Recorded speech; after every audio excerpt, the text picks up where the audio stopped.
the Leon Panetta 2023 Lecture Series. The theme this year is The Presidency and a Divided Congress. Can they govern? This lecture discusses the economy and inflation. Can we avoid a recession? Please welcome Sylvia Panetta.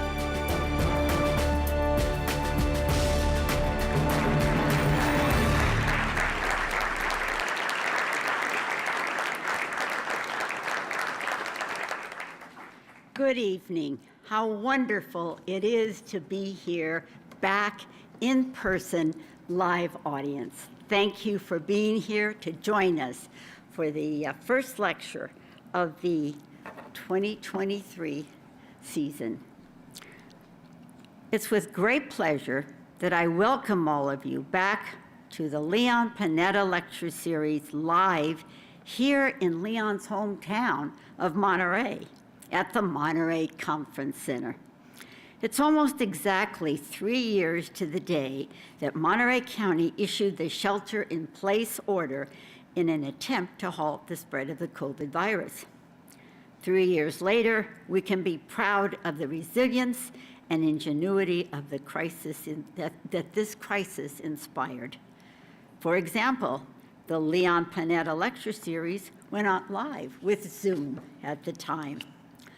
We continued to reach out to knowledgeable experts and leaders and to host discussions about the most pressing issues facing our nation. Today, we're now able to once more have these forums in front of a live theater audience, and how wonderful it is to be back together again.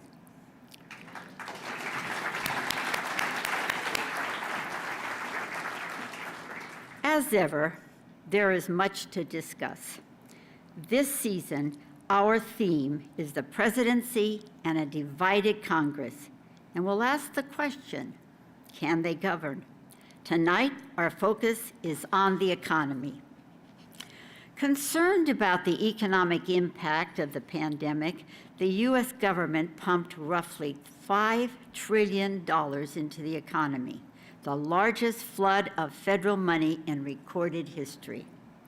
This action is largely credited with preventing the United States from sinking into depression. But the stimulus, combined with other factors like supply chain shortages and the war in Ukraine, led to historically high inflation.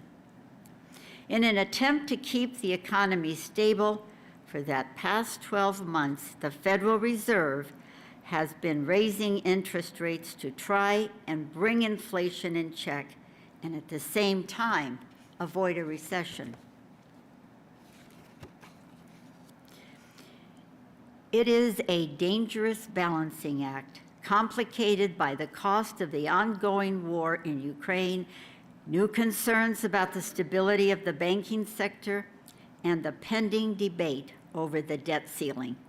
Issues that could certainly push the economy into a recession. The fragile fate of our economy is left in the hands of the Federal Reserve and our elected leaders. Is the Fed making the right decisions on interest rates? Are regulators effectively dealing with bad management in banking? Can the President and the Congress work together to avoid economic crisis? Leon will pose these questions to 4 leading economic experts.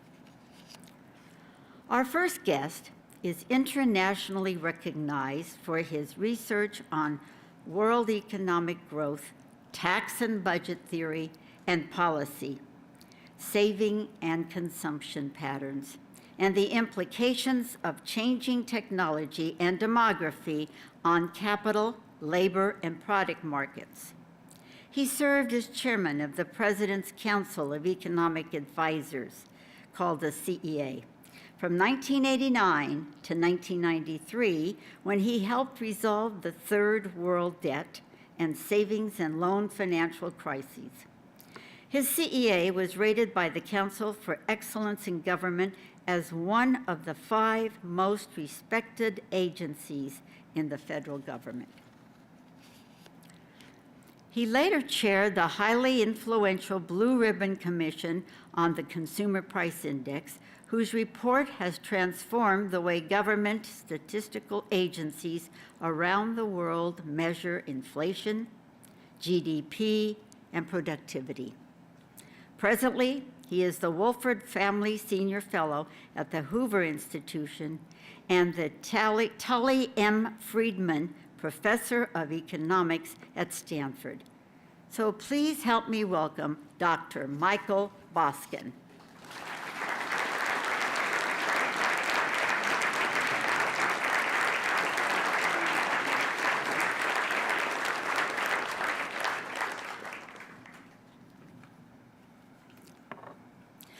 Our second guest is a Pulitzer Prize-winning journalist and widely respected expert in presidential politics.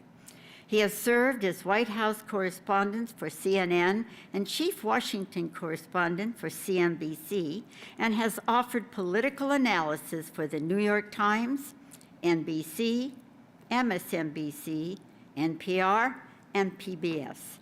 He has covered each of the last 9 presidential elections. As White House correspondent for the Wall Street Journal, he covered the presidency of George H.W. Bush and later reported on Congress before becoming the Journal's political editor and chief political correspondent. Among many journalistic accomplishments, he received an Emmy nomination for his live CNBC town hall with President Barack Obama. He also moderated the Republican presidential debates on CNBC in 2011 and 2015.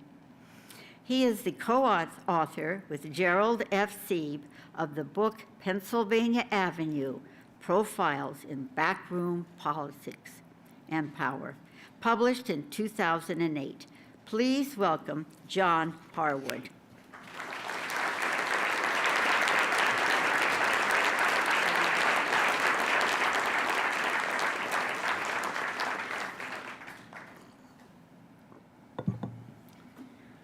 Our next guest is the president of the Bipartisan Committee for a Responsible Federal Budget and an expert on budget, tax, and economic policy. As a leading budget expert for the past 20 years and a political independent, she works closely with members of both parties and serves as a trusted resource on Capitol Hill. She works mainly on issues related to fiscal, tax, economic, and retirement policy, and has been called an obsessively nonpartisan, data-driven, well-connected champion of fiscal responsibility and an anti-deficit warrior. She testifies regularly before Congress.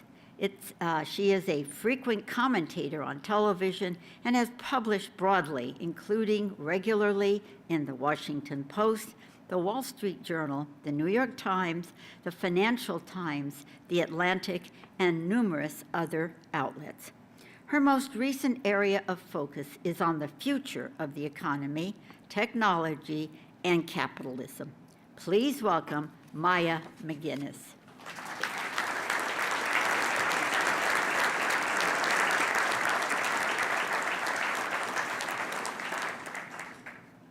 Our final guest is one of the world's leading economic scholars.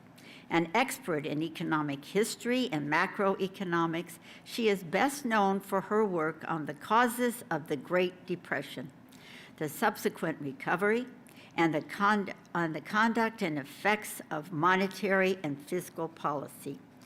She has also researched the effects of economic growth and inflation and the effects of the cuts on private investment and government spending.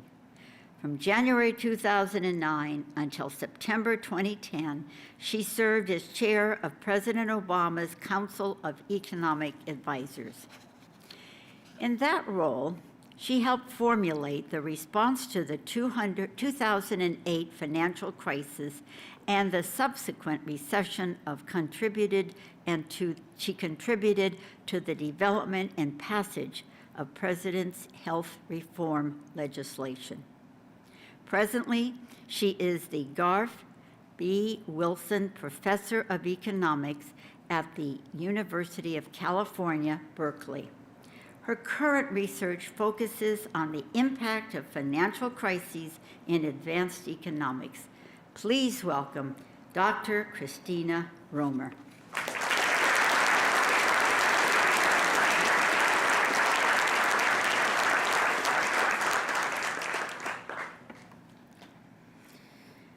Moderating our discussion is the man who created this lecture series, the former United States representative for this district, chairman of the House Budget Committee, director of the Office of Management and Budget, where his work helped to achieve a balanced federal budget.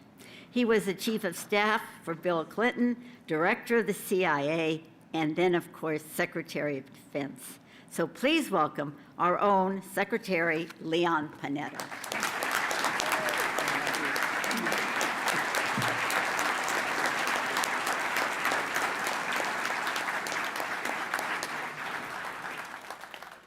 Thank you very much. Good evening, ladies and gentlemen, and welcome to the first of our lectures of the 2023 Panetta Lecture Series, live and in person.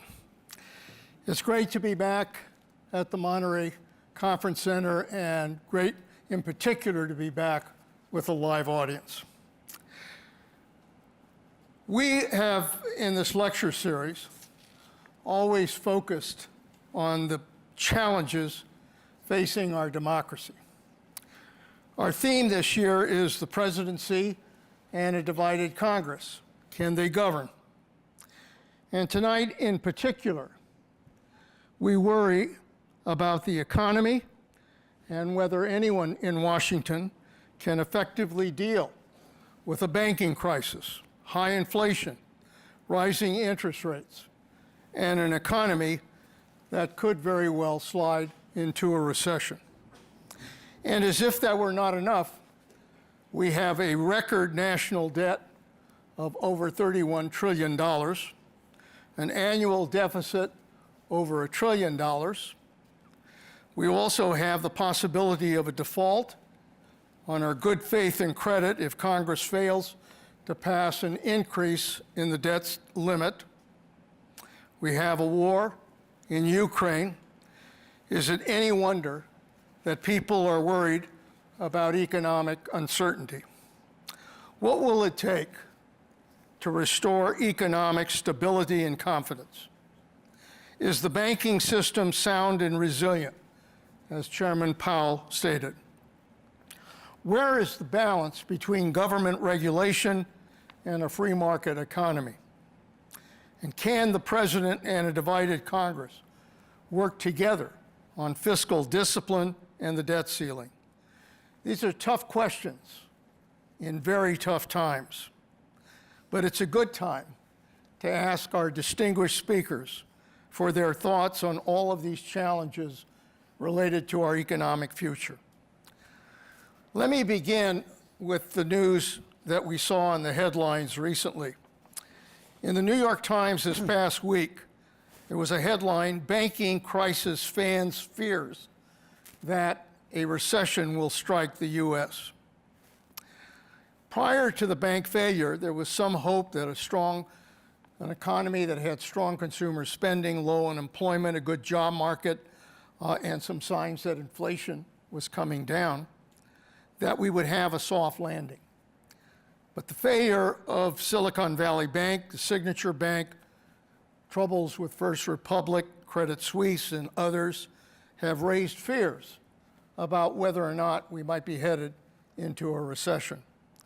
So let me begin with that question. Has the bank crisis, along with inflation, interest rates, and a possible default, made a recession more likely in 2023?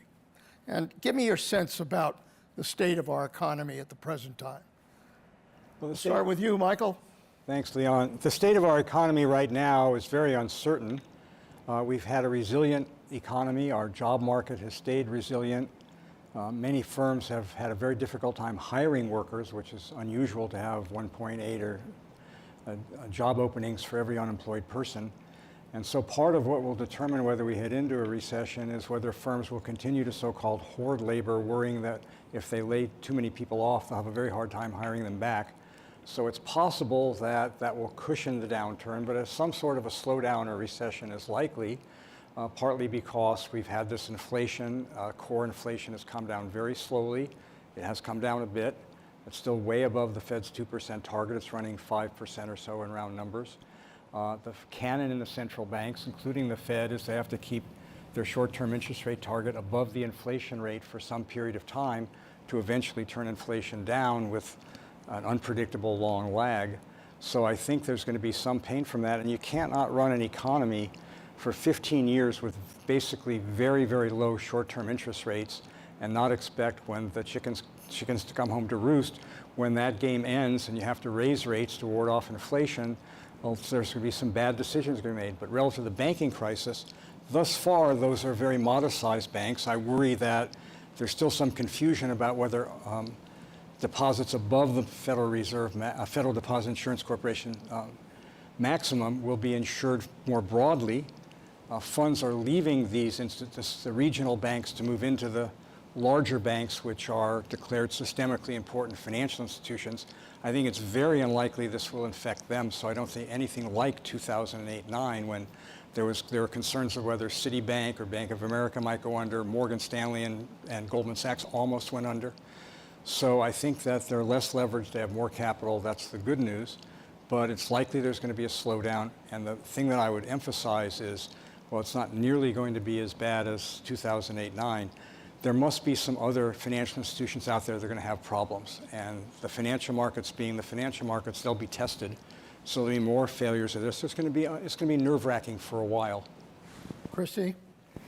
So let me second some of the things that Michael said. I think we clearly have had some stress in the banking system the past couple of weeks.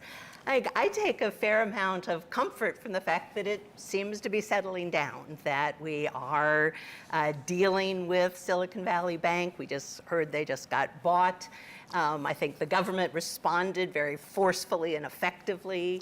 And so I agree. I'm hopeful that this will be a definite bump, but not anything that really mushrooms.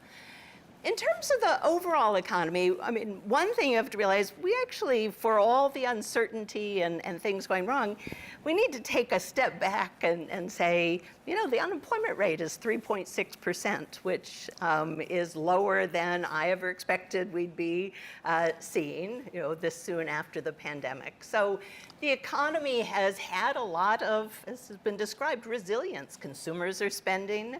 They have a lot of saving that they accumulated during the pandemic. And so we do have these sources of strength. The big concern I have is inflation. And inflation, you know, we'd hoped it would kind of come down. Maybe it was all supply problems and they'd end and it would just magically come down. That doesn't look like it's going to happen.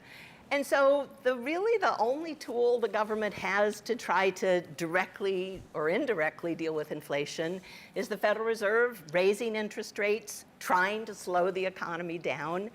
And that's what we're doing. And you know, the very fact that inflation is not coming down quickly, I think means the Fed's going to stick with this. And historically, when you raise interest rates about 5 percentage points, you are going to see a slowdown in the economy. Now, whether it is just some additional unemployment, but not a really big rise, not a really big fall in output, so maybe not enough to call it a recession, there will, as Michael said, there will be some pain. And unfortunately, that's the kind of the only way we have to try to get it down. So I think we all just need to be prepared that we're in for a bit of a tough time. But my hope is that we get through it. When people talk about a soft landing, what they mean is exactly what I've been describing. Can we get inflation down by having unemployment just a little bit above normal, that's what we'd call a soft landing. We kind of gradually get inflation down without too much pain. That's what everyone hopes. That's, it's going to take a certain amount of luck and some really good policy making. But that's the good scenario. And then I think kind of the bad scenario is it's worse than that. I don't, like Michael, I don't see the chances of a really big recession, something that was like in any way 2009. But that would be the fear, and that's what we're all going to be looking out for. John? I am going to answer that question, but before that, you know, journalists don't often get to say stuff like this, but I'm going to say it anyway. It is a privilege to participate in a conversation led by one of the finest public servants of my lifetime or anybody's lifetime. I'm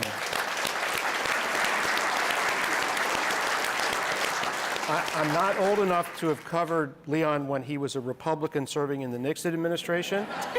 I was in Washington, but I was in grade school. But I am old enough to have covered him in the House as chairman of the House Budget Committee, as the country's budget director in the Clinton administration, as White House Chief of Staff, then as CIA director, and as Secretary of Defense in the Obama administration. There may be, surely there are other people who've served in that many high offices so effectively, but it's a short list, and I'm not sure anybody's got a better bumper sticker than I balanced the budget and I got Osama bin Laden. So that's pretty good.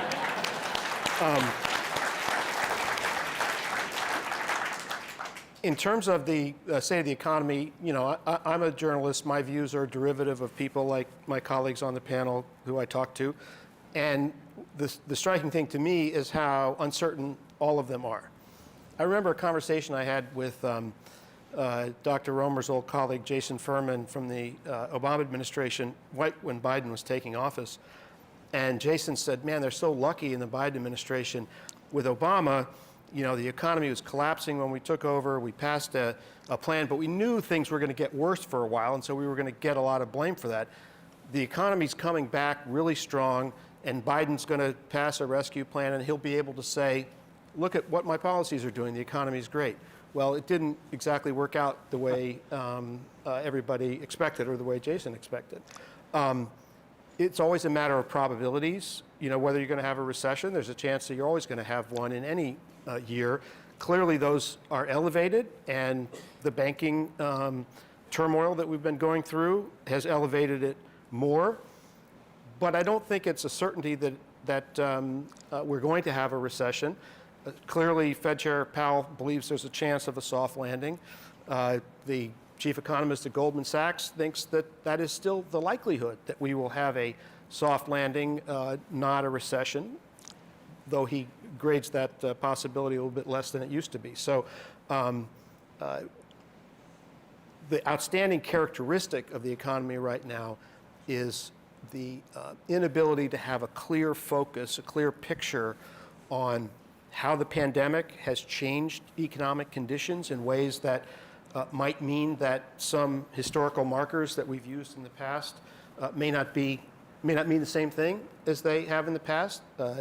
Don't know how many, what the future of work is going to be. Some people dropping out of the workforce, the shape of the workforce, certainly the in-person workforce is changing. So I would say that, generally speaking, the economy is not that bad. In fact, it's pretty good. But there is a significant inflation problem that needs to be dealt with. And the only question is, we know it's headed down, but we don't know how fast it's headed down. And we don't know how much of a push it's going to take to get it down that last bit that will be acceptable to the Fed, and how many people are going to lose their jobs, or how much economic pain is going to be necessary before that happens. But I would say, as a glass half full person, I think we still have at least a significant chance of avoiding a recession. Maya? Great to be with everybody. I will say, as a glass half empty person, I also think we have a decent chance of avoiding a recession. So that's good news. Listen, we are in a really tough situation. We are in a three-way vice right now between the risk of continued inflation, the risk of recession, and the risk of a banking contagion. And that is a really tricky place to be in because almost any policy that the Fed chooses to pursue is going to hurt part of that while it helps the other part. So the reason, and there's so much uncertainty around all this, uncertainty is always bad for the economy. The reason I'm still feeling pretty good, which I think means maybe we avoid a recession, or more likely, if we do have a recession, it will be relatively brief and relatively shallow. We have seen a remarkable resilience in our economy recently in the past years that I don't think we expected, that shows us some things about our economy are working better than they used to and actually able to endure some difficult challenges. The employment numbers are strong. Layoffs have been really concentrated in the tech industry, but not widespread at all. I think companies are going to be hesitant to lay off workers because it's been so hard to get them. And so I think there are a lot of things moving in the right direction. I'll just say what I think the risks are to look for. Energy, which was one of the big contributors, right? There were three things that sort of got us to the inflationary moment: poor fiscal policy, supply chains, energy, and the shock in Ukraine. Energy could still be a big shift where that could change everything on a dime. After the bank situation, which I think is looking as though it's resolving itself relatively well, there could be enduring problems or changes in regulation that lead to a real credit crunch, which could actually mean we don't see the recession this year, as is being predicted by most people, as much as that you could see it in the out years. So there's not, just because we make it through 2023, things aren't as perfect as one might hope, or don't rest quite as calmly. But then there's the big issue in my field, fiscal policy. If we get close to this debt ceiling and it's not resolved, and if there really is talk of default, and if we default, all bets are off, right? Suddenly the economy could go into absolute chaos. So I think there are a lot of unknowns, and again, uncertainty is one of the worst things there is for the economy. Certainty is always sort of the free, cheap stimulus that helps create a boost, and it just seems like it's a world filled with uncertainty. So it's not easy to be completely confident in much of anything right now. Let me, didn't have to do much research, but the last four presidents have put out a lot of federal money in order to deal with economic issues. George Bush in 2008 obviously faced the problems then, plus General Motors and Chrysler. Barack Obama had to deal also with the automakers' financing, and also passed a sweeping recovery package, $787 billion. Donald Trump, obviously hit by the COVID pandemic, pumped almost $2.2 trillion relief bill into the economy, and Joe Biden passed a $1.9 trillion American Rescue Plan. The reason I mention this is because we now decided with the banking crisis that we would protect all depositors beyond the FDIC limits of 250,000.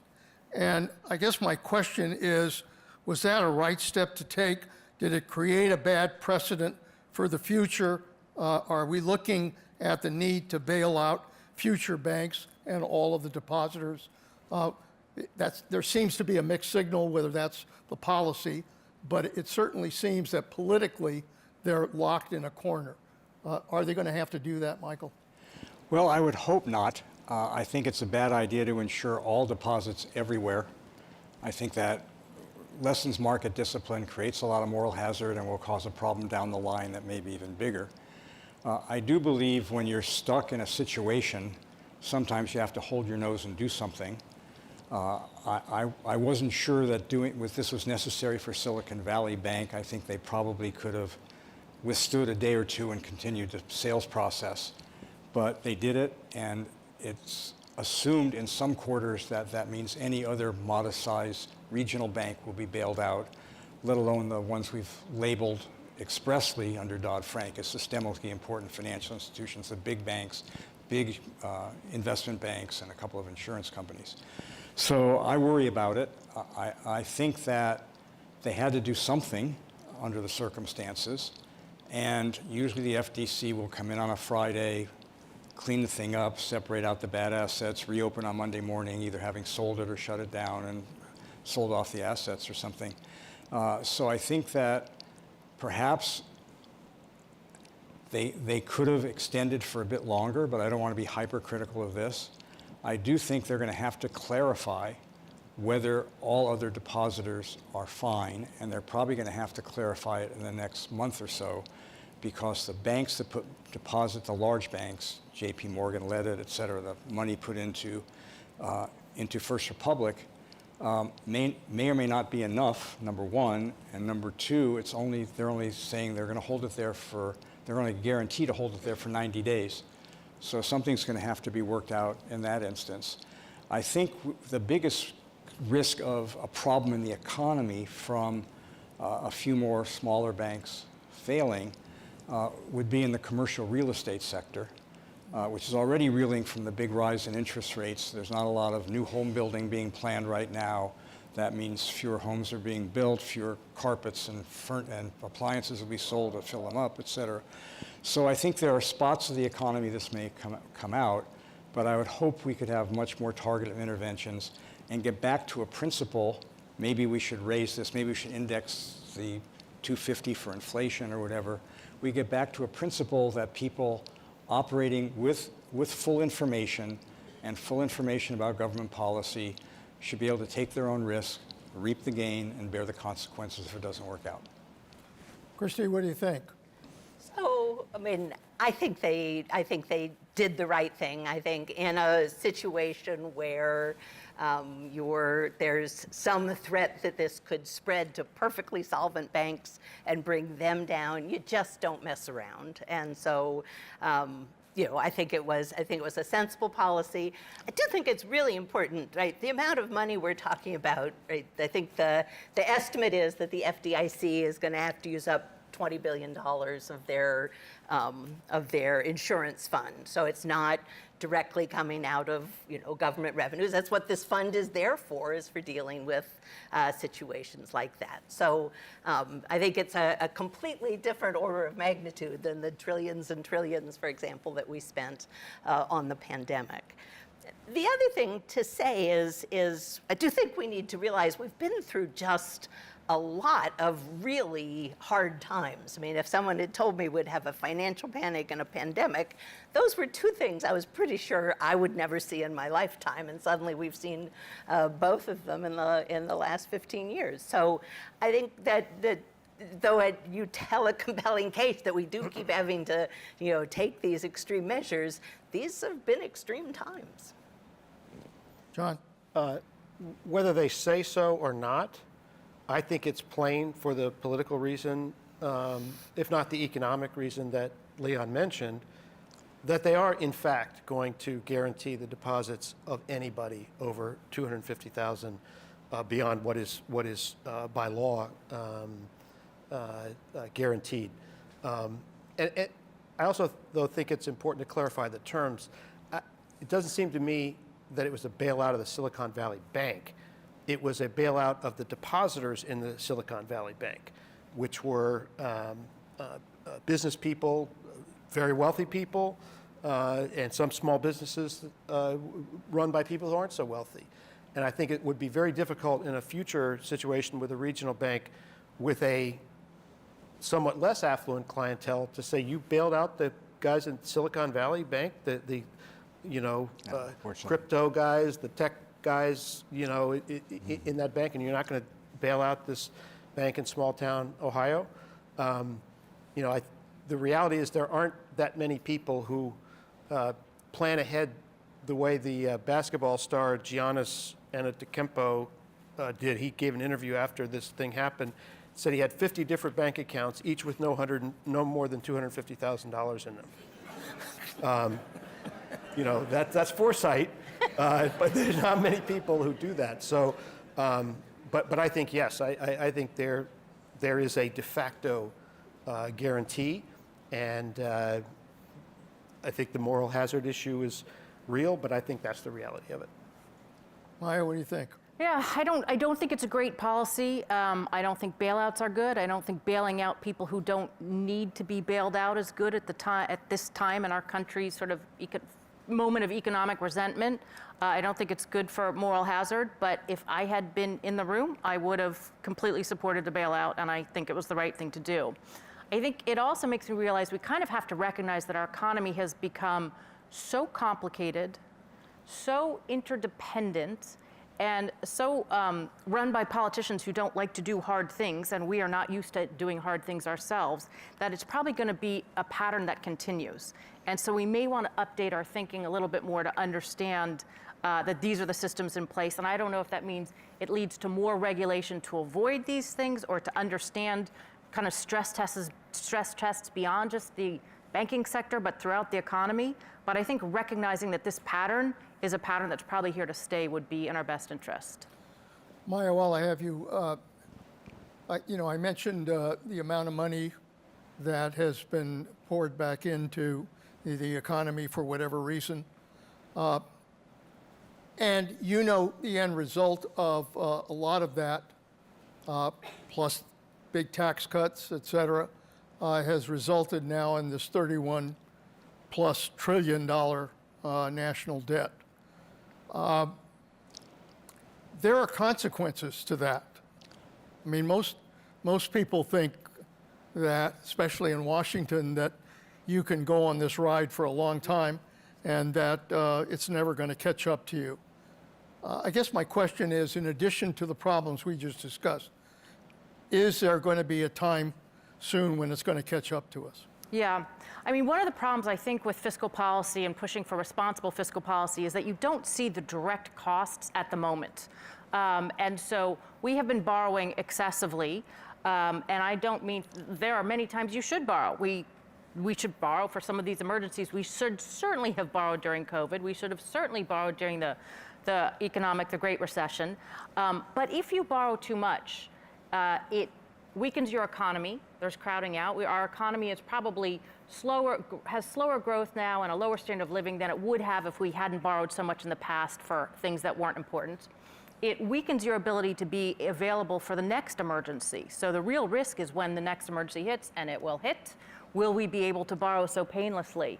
It weakens our position geopolitically. There is a reason that people like you, who are national security experts, see a huge linkage between our weak fiscal position and what that means for our strength globally. And it weakens our ability to adapt and change as there are new threats and new changes in our economy. And I'll just say, like, if you look at our social contract, it's completely outdated. There are so many new threats. We basically have a social contract for last century instead of this century, but we don't even have the flexibility in our budget to update it and think about those things. But the risk in this particular situation is because we borrow when there are emergencies, but we also borrow when things are great. I mean, the economy pre-COVID was going gangbusters, and we borrowed for tax cuts, we borrowed for spending increases, some more tax cuts, and since the economy strengthened since COVID, we've borrowed for all of the policies, many policies that you might think were great ideas, whether it's infrastructure or chip spill, all those things. Those were debt financed. They weren't paid for, even though the economy would have said we should have. We've lost the pattern where we used to borrow in bad times and then bring the deficit down and save in good times. And that's what you need to do to avoid the situation where we are now, where our debt's growing faster than our overall economy. Our interest payments are going to triple over the next decade, fastest growing part of the federal budget. They will be higher, more than we spend on defense in 5 years. And you have trust funds, Social Security and Medicare, that are headed towards insolvency. So yes, this habit of borrowing that we are now in, and I think it's almost a political necessity, people are very unwilling to say, here's what I want to do to reduce the deficit, means we're incredibly weak in terms of our fiscal foundation and our ability to weather the next crisis when it comes along. The level of vulnerability that it leaves us with, I think, is very unwise, very dangerous. So it raises the political issue, why Democrats and Republicans don't like to deal with it. Because, I mean, in our day, when Michael was there in the Bush administration, and I was chair of the Budget Committee, we actually went to Andrews Air Force Base to negotiate a deficit reduction package turned out to be $500 billion, which was a lot in those days. And it was done on a bipartisan basis, by the way. So both parties recognized the importance of dealing with it. I think over the last 12, 15 years, the budget process is broken in Washington. They have not passed a budget resolution in 20 years. neither the House Budget Committee or the Senate Budget Committee. They have not passed a budget resolution. So it's obvious that neither Republicans or Democrats are very interested in making the hard decisions that you need in order to deal with this problem. Yep. I guess the question is the leadership of both parties ultimately going to face this challenge, or are they just going to allow it to continue until crisis drives something? John? One quick postscript to what Maya said. It also matters, you know, when you borrow money to spend, it also matters when you do that and under what circumstances. So just to take one little thought experiment here, when the Obama administration came in and the economy was in free fall, they passed a $787 billion stimulus plan. The Biden administration passed a $1.9 trillion COVID relief plan in the beginning of their administration. I believe I'm right that Dr. Romer, as head of the CEA, advocated a much larger stimulus package at that time than $787 billion because of the threat to the economy.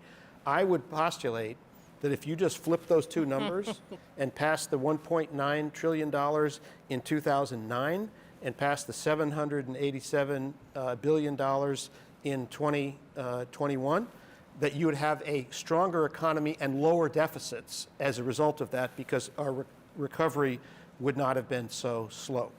On your question, yes, both parties will deal with the debt and deficit situation, but the question is, how bad will conditions have to get before they do that? I had a very depressing conversation about 2 years ago with a policy director for Senate Republican leader McConnell, and he was very gloomy about this. And he said, yes, there's going to be a big budget deal, and the big budget deal is probably going to come 10 years from now when we're on the brink of some catastrophe, and that will be the action forcing mechanism. It is very difficult under current circumstances to do it. They tried to make a deal when Barack Obama was president. Ultimately, the only way to make a deal is if Democrats agree to cut spending and Republicans agree to raise taxes. Each of those are the things that the party doesn't want to do, but they have to do them. The deal never got done when Obama was president, in predominant part, in my view, because Republicans would not raise taxes at all. In fact, since Michael Boskin was chair of the CEA and President George H.W. Bush had the guts to cut that budget deal with Leon Panetta as chair of the Budget Committee that raised taxes and cut spending, since that time, the 33 years since then, no Republican in Congress has voted to raise tax rates at all. Until that changes, we're not going to have a deal. It will change. I just don't know how quickly that's going to happen. Michael? Now, I want to just add a little bit of color on a few things that I mostly agree with. One is, of course, during a deep recession, you should let the automatic stabilizers work. You'd run a big deficit, a big increase in the deficit anyway. It was going to last a while, and you can implement it in time, and it was set up in a way that had as little long-run costs and consequences as possible. Maybe you should do something in addition. But even the godfather of deficit spending, John Maynard Keynes, the intellectual godfather, said you should run surpluses in good times. And we've gotten away from that. It's sort of become modest deficits in good times and large deficits in bad times. And that's not a recipe for doing very well. I do want to make a couple of points about, it doesn't just matter the size of these things, and you shouldn't think of this just as an arithmetic problem. There's substantial evidence looking at all the successful budget consolidations in the OECD countries over many decades, that the ones that are successful, in the sense they make a big chunk in getting the budget back in some sort of order, more sustainable path, et cetera, without causing a recession, have much more on the spending reduction side than on the tax increase side. There are many studies that show pretty large effects of tax hikes or tax cuts, and the ones on the spending side are a bit more mixed and tend to be smaller than was traditionally taught in Keynesian economics when I was an undergraduate. I do think it also matters what you spend on and what you tax. There are some things it makes sense to spend more on, Some things are in the nature of investment. Think the interstate highway system. Think of FDR financing 3/4 of World War II with debt. Those are all quite sensible decisions. That's different from financing a lot more consumption at the behest of government transfers for well-off people, which we do too much of in our society. So it's important to look at the detail as well. I do think that Republicans have become averse to tax hikes, partly because they feel that the spending reductions they were promised didn't all materialize in future Congresses, number one. And number two, I would draw a little bit of a different conclusion than you would, John. And Maya, you had a very good explanation of this earlier today, and you might want to add it. But they're dealing with different baselines about where taxes are headed and where spending's headed and why and whether that makes sense.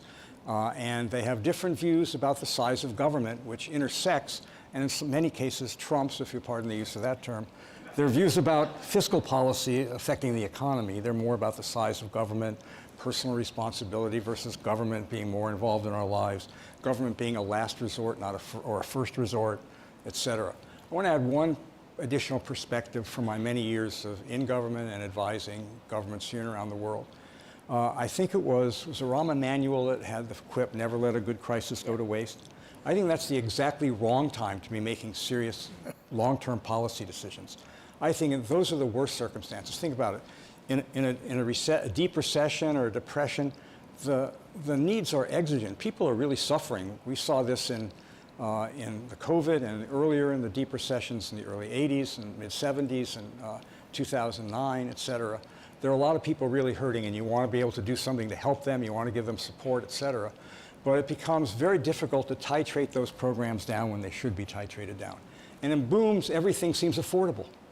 People are extrapolating the costs of these things and the growth of the economy, and everything seems affordable, and we wind up putting in things that are way too expensive under very optimistic assumptions. And I think that's kind of been the history of the growth of government in the United States.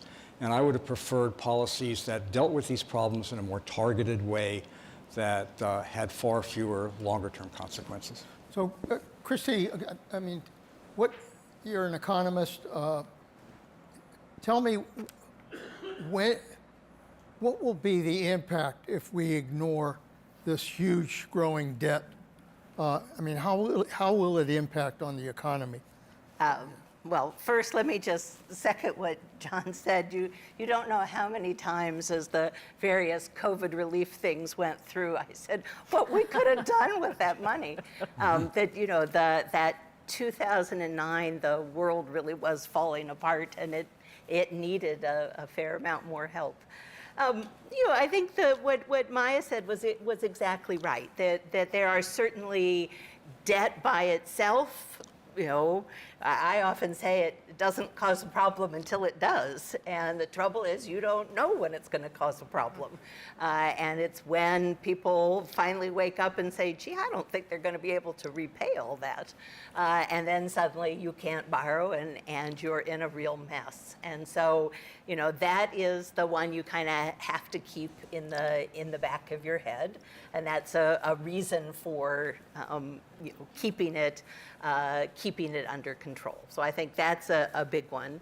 But I do like the point, we shouldn't just think, and I think Democrats were at least as guilty of this as Republicans in the last few years, of people kind of saying, oh, deficits don't matter anymore.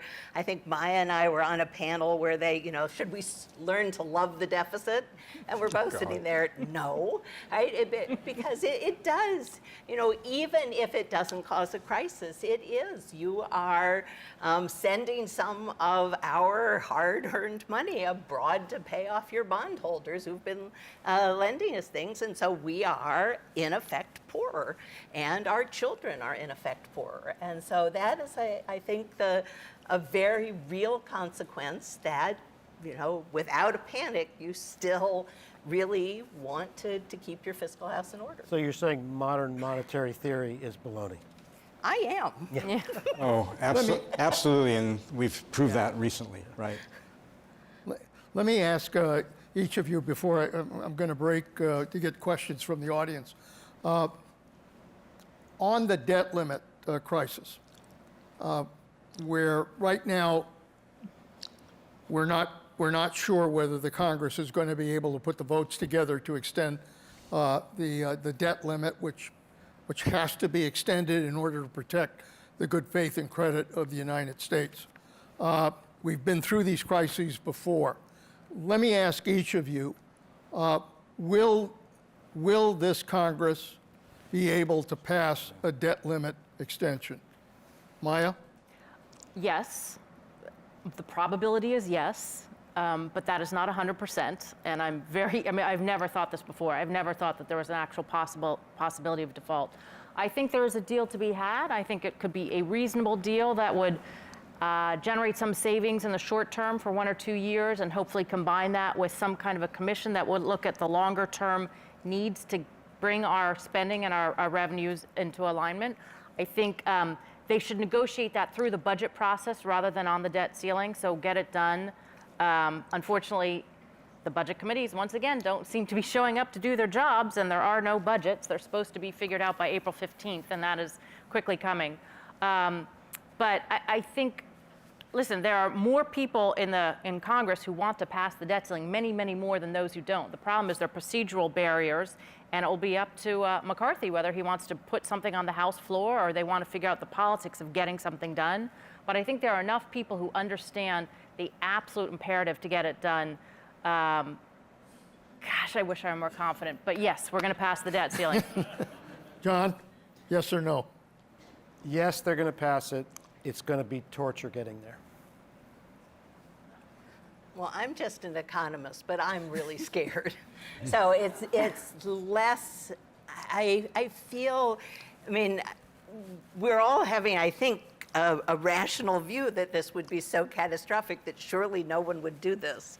And I'm afraid I'm just not confident. I think because what could well happen is it would have to pass the House with a lot of, if McCarthy's going to lose some of his Republicans, he's going to have to be willing to pass it with Democratic votes.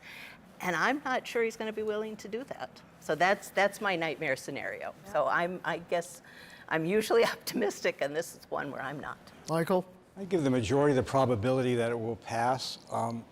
And if it doesn't, I give them the large majority, the remaining probability it will pass a few days later after a short-term kerfuffle that scares everybody into doing it, and the bond bid. So we have to go off the cliff. Well, I have some sympathy. I mean, Washington has always been a town that worked to deadlines, and nothing gets done until you have to. And so I have some sympathy for people who want to use this as a forcing event to get the budget under control. It's been out of control for a long time. But this would not be the optimal way to do it, to be sure. John, I also want to ask you to go back and, with all due respect, review your history about what Boehner offered, which was a sizable tax increase that Obama eventually said wasn't large enough and pulled out of the negotiations. So you're not quite accurate. You're generally accurate, but there have been exceptions.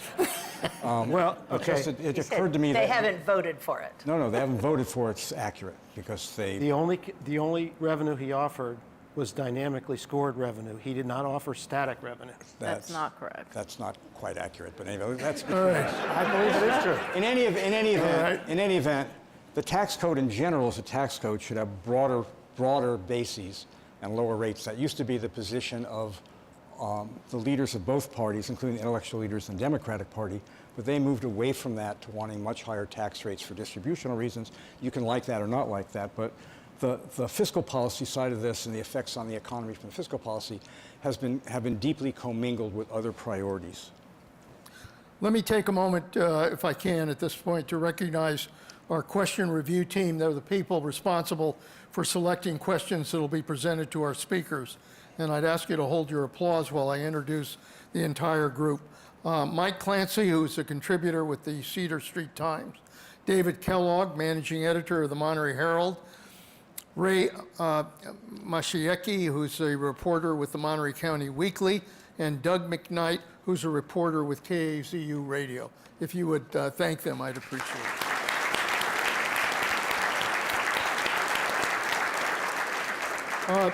Sylvia and I also want to thank the Panetta Institute Board of Directors and our lecture series sponsors that make these programs possible and allow us to share these discussions with all of you, the audience that's watching at home, and also with our students. We had a large number of students for a program with the speakers. The students come from Central and Northern California. It was a great session. So please give our sponsors a hand too, if you would.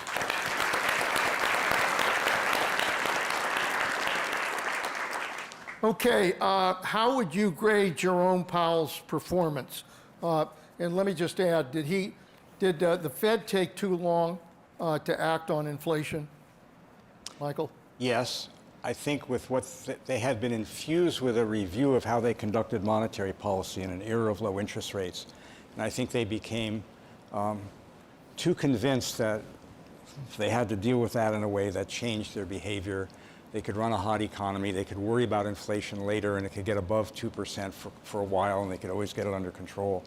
And I think that was a historical, we had a very slow recovery for many reasons from the financial crisis, Great Recession, without a big surge of inflation, and maybe that colored their thinking and other people's thinking. But yes, they acted too late. Christy? A little bit. So, I mean, to be fair, I mean, the problem for monetary policymakers for the last, again, since, even before, well, certainly since 2008, has been how do we get inflation up to our goal of 2%, right? They were terrified that they were going to have deflation or to not be able to hit their target rate of inflation. And everybody says, look at Japan. They have now had 25 years where they couldn't hit their target rate of inflation. So that's why I grant them a little slack, that it was a big change. It happened very fast in a pretty unusual circumstance, which obviously was coming out of a worldwide pandemic. But yes, they were slow, but they've certainly made up for it. So in a year, they have raised rates by 5 percentage points. So they're on the ball now. Okay, the economic sanctions imposed on Russia in response to the invasion of Ukraine have not been as effective as had been hoped. Why is that, and what can be done to put stronger economic pressure on Russia? John, take a shot at it. Well, I don't know how you judge the success of sanctions in this situation. I mean, they've clearly had some effect. They've not made Russia withdraw or end the war. But on the other hand, sanctions combined with the unity among Western allies has really frustrated most of Moscow's military aims. So I think the effort in total has been pretty successful. And so I don't know how you necessarily suss out the discrete influence of sanctions versus the military assistance and the diplomatic leadership. Michael? I think there's a simple answer to that question. China and India. Yep. They're buying Russian oil. That's a predominant earner of funds for the Moscow, for Putin's treasury. I think they have had some effect. I think that the extended war has caused problems for Putin economically. But I'll remind you that Russia has been a country that has borne unbelievable hardship, far beyond anything we have in our wars, and come out the other end. And I think if you want to understand Vladimir Putin, you should read Robert Massey, this great Princeton historian's biography of Peter the Great, because I think Putin is above all a Russian who wants to reestablish Russia's empire. Not necessarily in traditional monarchical terms, but greater Russia. And I think he's prepared to bear a lot of costs for it. So I would have a friendly corollary to John's point, which is I think Russia's military proved badly inept at the start of this. But unless it ends in the not too distant future, they have numbers on their side relative to the Ukrainians, and it could go on for quite a while, and they could grind the Ukrainians down, and that would be horrible for everybody. Maya, is it possible to create another Simpson-Bowles type plan to balance the budget, or are we too divided? Yes to both. So I think we have to. I think we have to come up with another model that's much like Simpson Bowles, because what that came up with is actually still the answer today, except it has to be bigger because the problem is worse. There already is a commission proposal out there that I think is probably the next best hope, which is called the Trust Act. It's both bipartisan and bicameral. The sponsors are Mitt Romney, Joe Manchin, Mike Gallagher, and Ed Case. And those are all some really helpful, influential people in the Senate and the House. What it would do is any program that has a trust fund that is going to become insolvent in 15 years, they would put together a special task force that would work on dealing with those problems. Now, you would think that is hard to object to, right? There is a program, it is going insolvent, and Congress says we should take a look at that. Unfortunately, when they did come out with this bill, the AARP went all out opposing it and doing phone banking in people's districts and things like that. And so not only do I think it's more difficult because the polarization will make it very hard for them to actually come up with the recommendations. We know how to fix Social Security. You need to look at slowing the growth of benefits for people who can afford it, the retirement age, how you calculate inflation, and more revenues in the program. We know how to do it, but that is really hard for politicians to say. But on top of the polarization and the unwillingness to talk about those hard choices, you now have such a polarized advocacy community and so much money at stake that people are really like to make their issues huge problems because that's how they fundraise. So I think Simpson Bowles came this close to passing, and it didn't. I think the fiscal problem is harder now, and the environment is about 100 times worse now. So I'm pessimistic, but I think it's the best model that we have and that we have to try, and we have to hope for a opening of some kind of window where we can get something done. Okay, Michael, you're in Silicon Valley. High tech is being challenged in many ways. Startup companies are impacted by the crisis, banking crisis. Thousands of workers have been laid off. Both Democrats and Republicans are concerned that social media platforms like TikTok are being used by the Chinese for surveillance. They continue to be concerned over privacy and control of content. And we now have artificial intelligence and a lot of warnings about the future of that. What is the future of high tech? Can innovation continue with all of these questions being raised? Well, I think so, and I hope so, because amongst other things, the best and easiest answer, although not easy to achieve, of how to deal with the budget would be stronger economic growth, which would generate a lot more revenue, would decrease the need for more social spending, and so on. So we ought to be putting all of our policies through a filter of what would affect the growth of the economy and try to avoid those that would damage whatever their benefit in some other dimension or some other priority, damage the economy's economic growth, its productivity growth, and its labor force participation and human capital accumulation. So I would hope so. I think that there are big challenges, and I think they're multidimensional. I think the problems with social media extend way beyond TikTok, which has the additional issue about the Chinese ownership. Number one, even though a majority of their board actually is, I think, American at this stage, but there's certainly a concern, and I think the concern is not primarily TikTok, it's primarily China, and that every time the Chinese send a spy balloon over, et cetera, that becomes the avenue for people to try to do something about it. I think they have free speech issues. I think they have speech suppression issues. I think they have monopolization issues.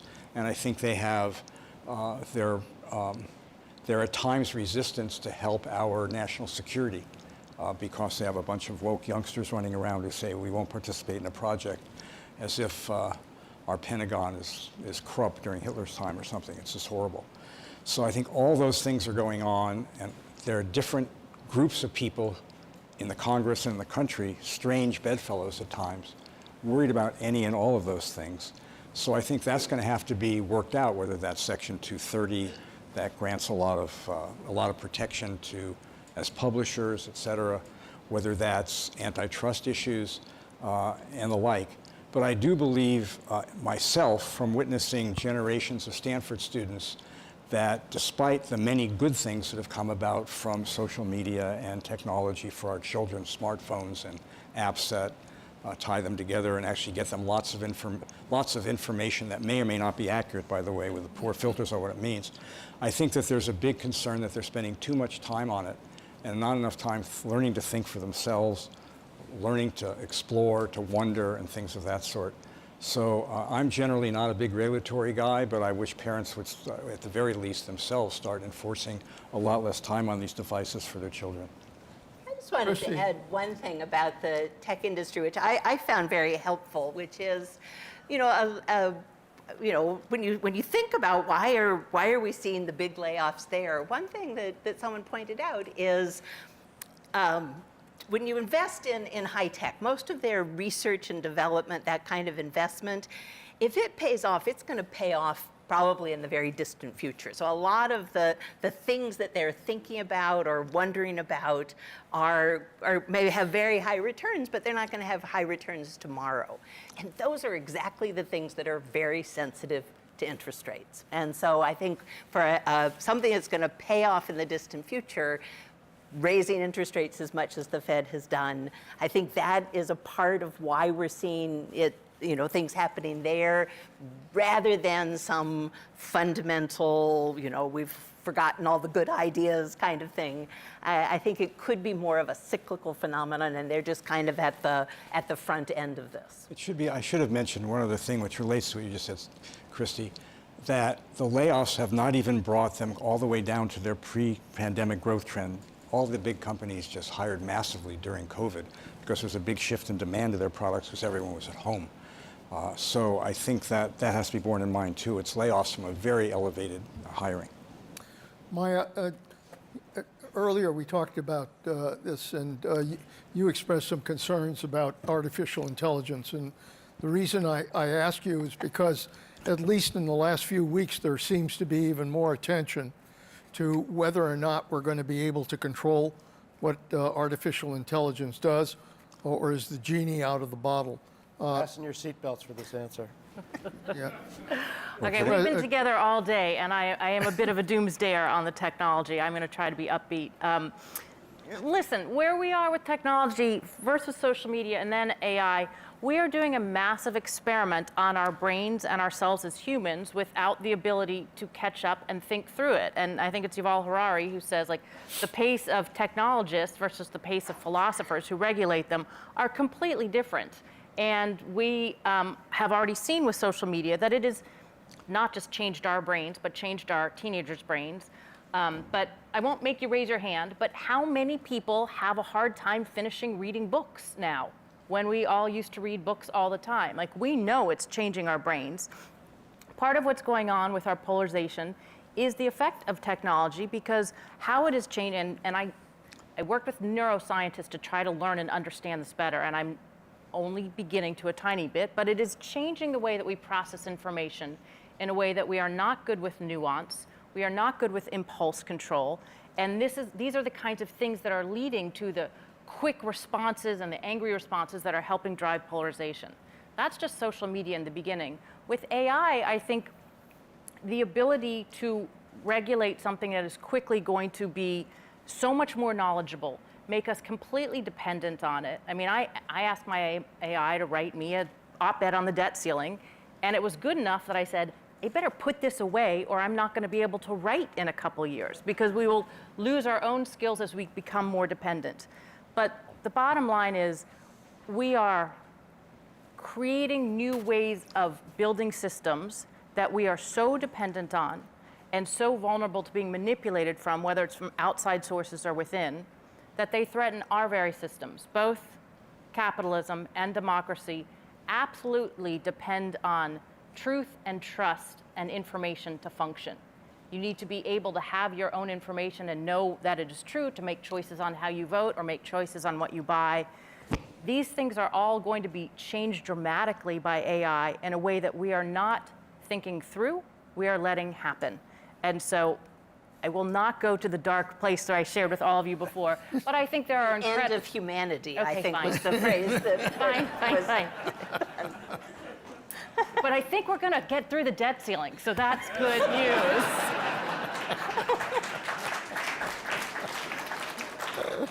No, I think the history of It'll be a this, short-term victory. the history of this is still to be written. If you look at the primary inventions that have altered things immensely over time, the inventors didn't even realize what their primary commercial applications would be, whether that was Marconi was trying to compete with the telegraph when he did his first transatlantic wireless broadcast, for example. He never even envisioned mass broadcast radio, let alone cell phones or smartphones. Thomas Edison's what engineers tell me was his most original invention was the phonograph. And it's alleged, I've never been able to run this down, but there are plenty of people who think that he actually sued to prevent it from being used for music because he invented it to help blind people. And Edison, and then James Watt was to lift water out of coal mines. He wasn't thinking about steam ships and steam locomotives.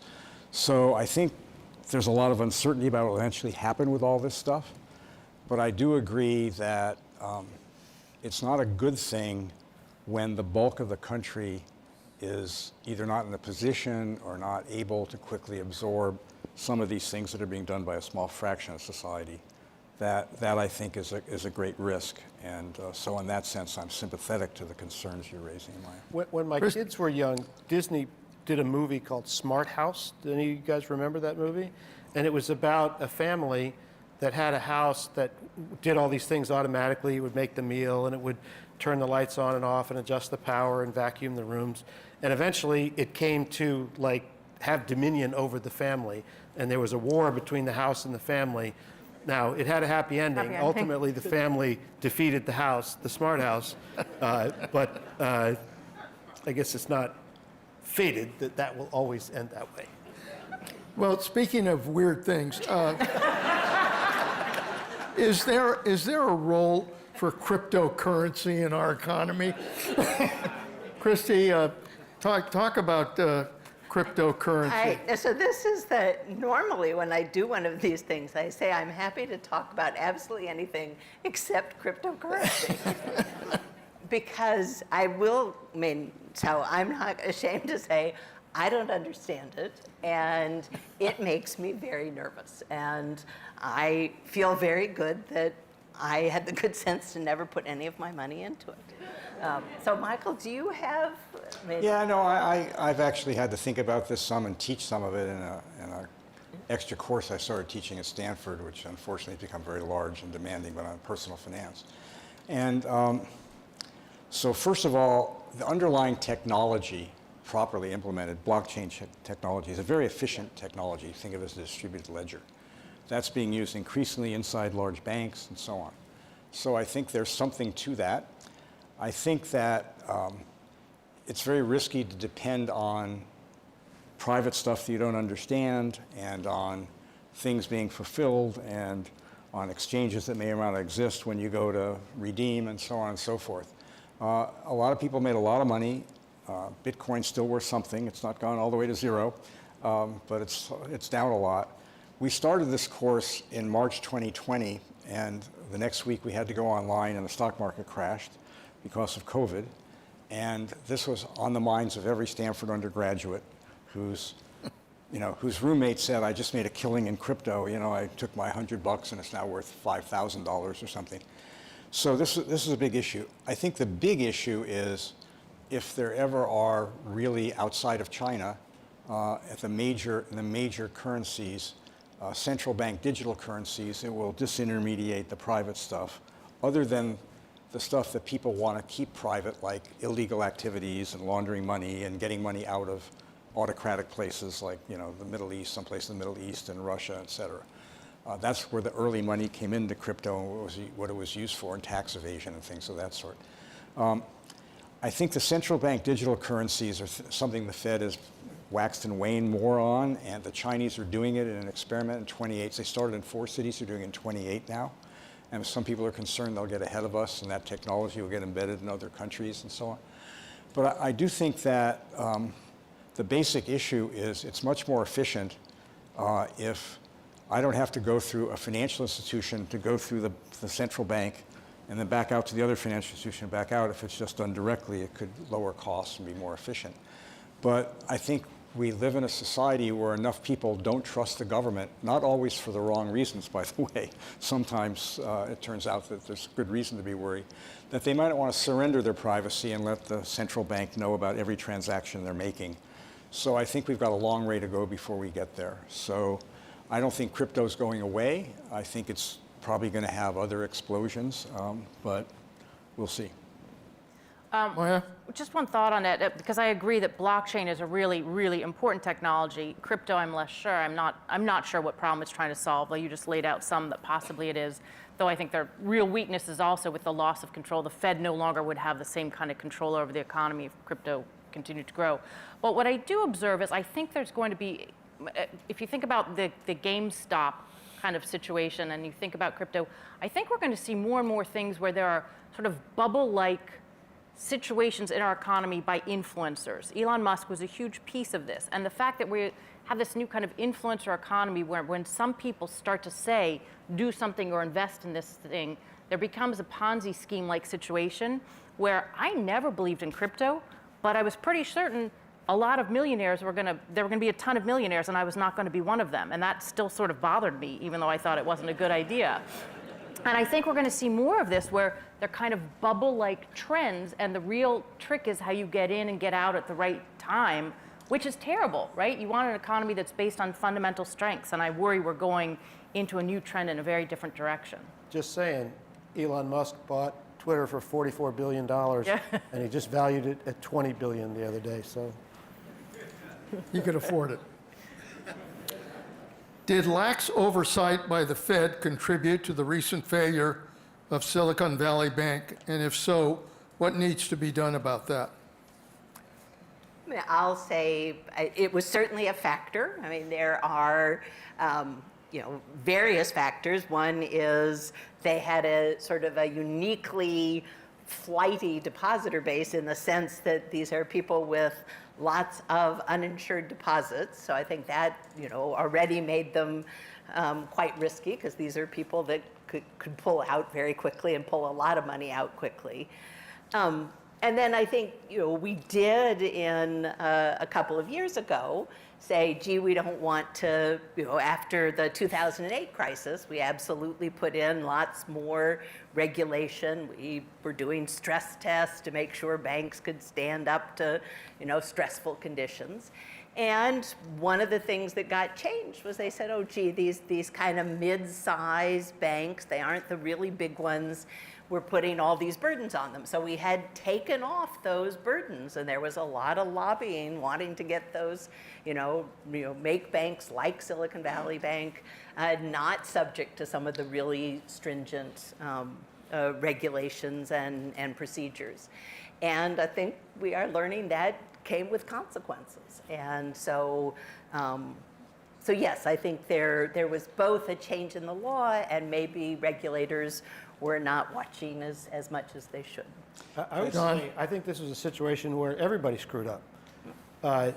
The Congress screwed up by loosening the regulations. The Fed screwed up by inadequate oversight. The management of the bank screwed up by inadequate risk management. And the depositors of the bank freaked out and triggered a run on the bank. So it's sort of, there were a lot of bad actors involved there. And the depositors had all these giant deposits above the insured limit. Yeah, I would add a couple of other factors as well. So I think I'd agree with what you said. First of all, the San Francisco Fed should have been fully aware, including the fact they didn't have a chief risk officer for 8 months. Should have been a big signal. Number one, they couldn't hire somebody or whatever was going on.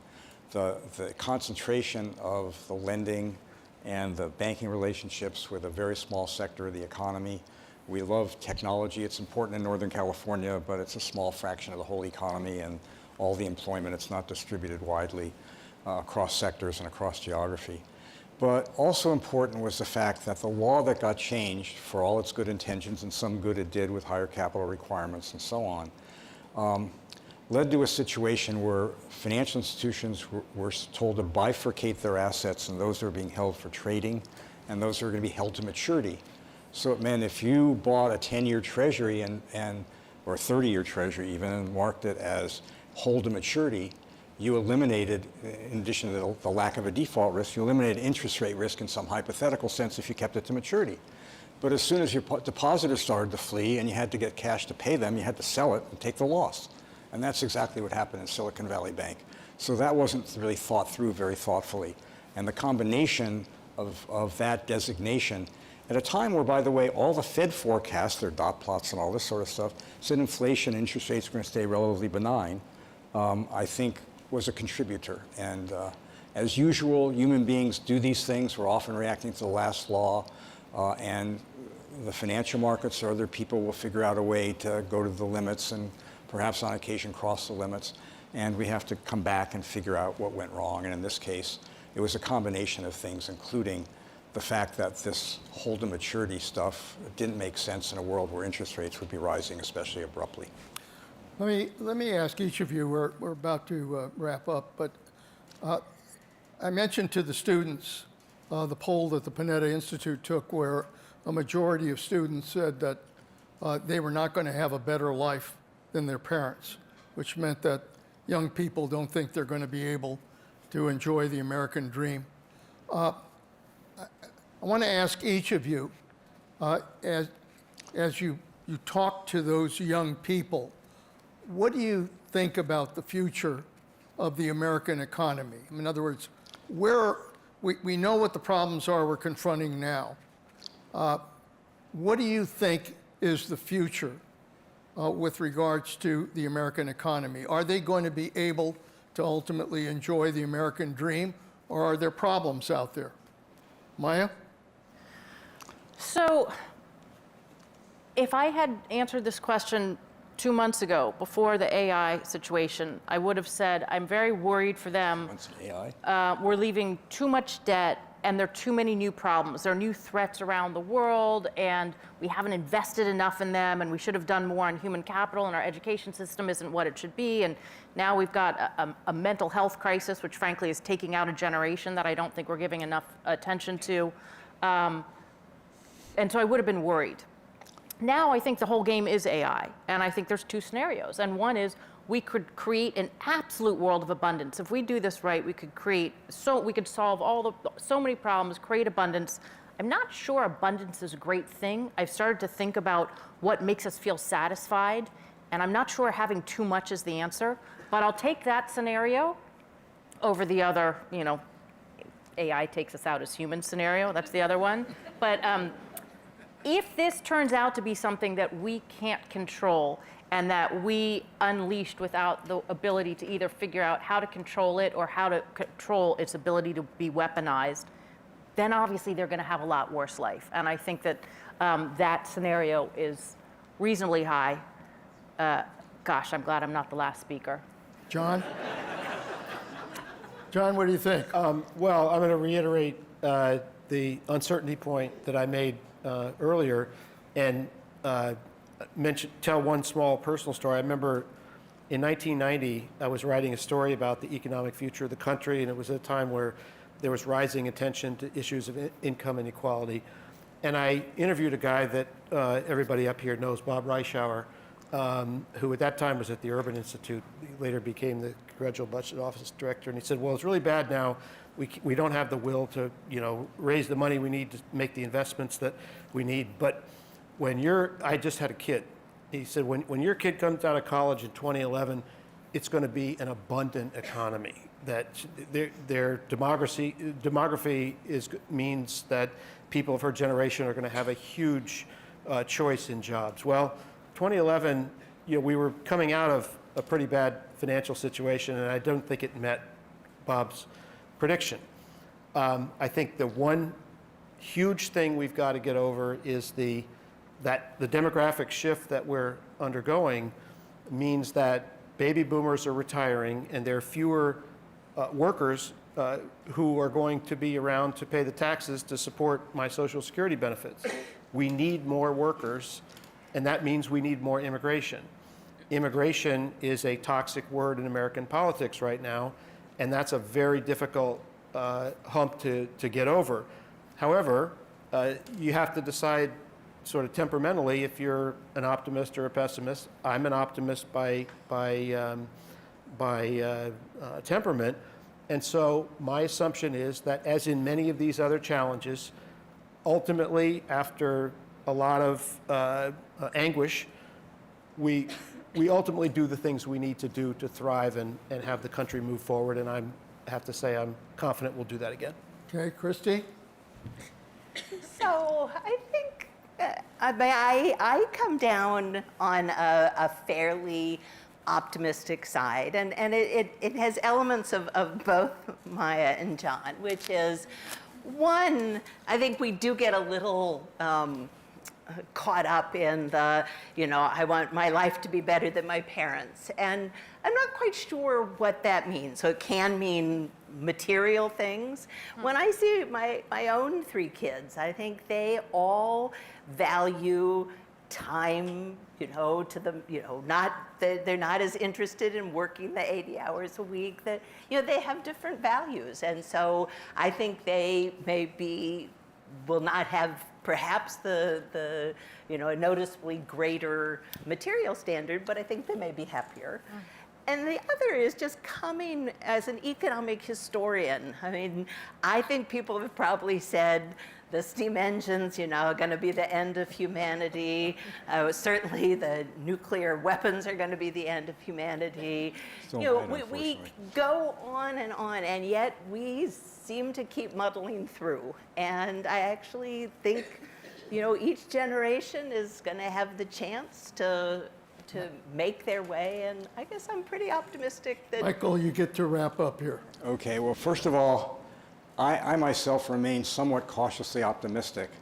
I want to remind everybody that most of the investment that goes on in society is not done in the government, and that's proper. Most investment is private investment by business firms, by people investing in their own human capital with the types of jobs and learnings they do, et cetera. And that's important to keep that vibrant and successful. It's certainly true that a successful society in the end is going to need an effective government, and that means adequately funding the necessary functions of government. And right now, I think most of the argument about what's necessary and what's beyond necessary and ought to be scaled back, I hope we do a lot of that scaling back for things that aren't necessary and do a much better job of adequately funding and adequately implementing the necessary functions of government. I'll give you one simple example, sadly, on our own state.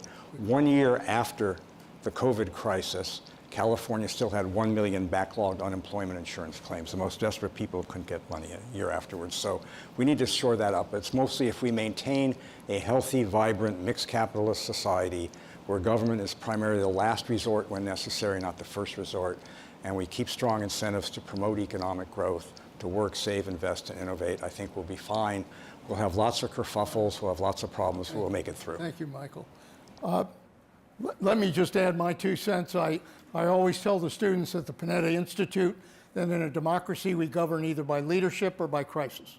If leadership is there and makes the tough decisions that need to be made, we can avoid crisis.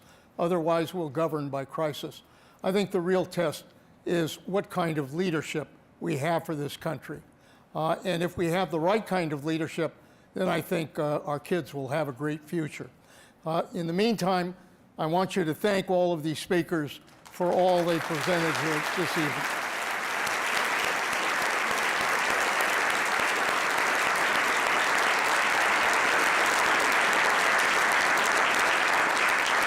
Thank you all. Good night.